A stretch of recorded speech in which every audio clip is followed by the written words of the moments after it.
বাড়িতে ভোট চাইতে এসে নাকি কামড় দিয়েছেন বিজেপির লোকেরা। সেই কামড়ে নাকি হাতের আঙুলও খুইয়েছেন তৃণমূল কর্মী। শাসক দলের এই অভিযোগের ভিত্তিতে পূর্ব বর্ধমানের জামালপুরে গ্রেফতার হলেন বিজেপির পঞ্চায়েত সদস্যার স্বামী।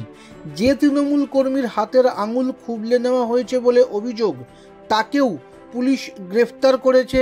বিজেপি পঞ্চায়েত সদস্যকে মারধর ও শ্লীলতাহানির অভিযোগে বুধবার রাতে জামালপুর থানায় লিখিত অভিযোগ দায়ের করেন স্থানীয় তৃণমূল কর্মী বাবাই মিস্ত্রি।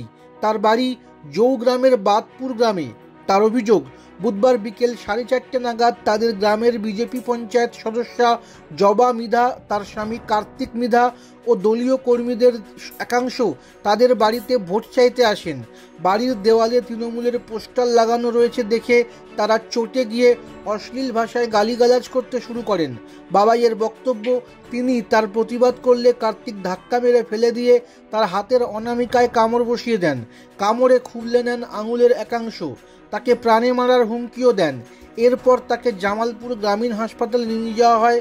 সেখানে চিকিৎসা করিয়েই থানায় এসেছেন তিনি।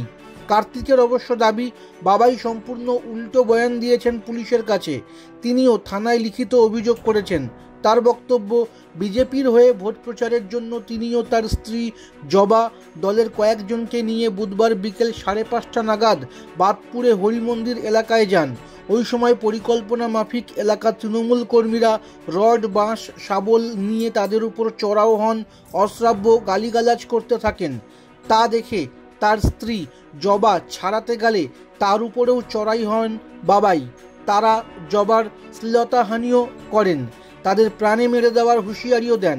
পাড়া প্রতিবেশীরা এসে তাদের উদ্ধার করেন বলে কার্তিক পুলিশকে জানিয়েছেন। কার্তিক বলেন, ধাক্কাধাক্কির সময় দরজার কোণে আঙুল লেগে গিয়ে হয়তো অমনটা হতে পারে।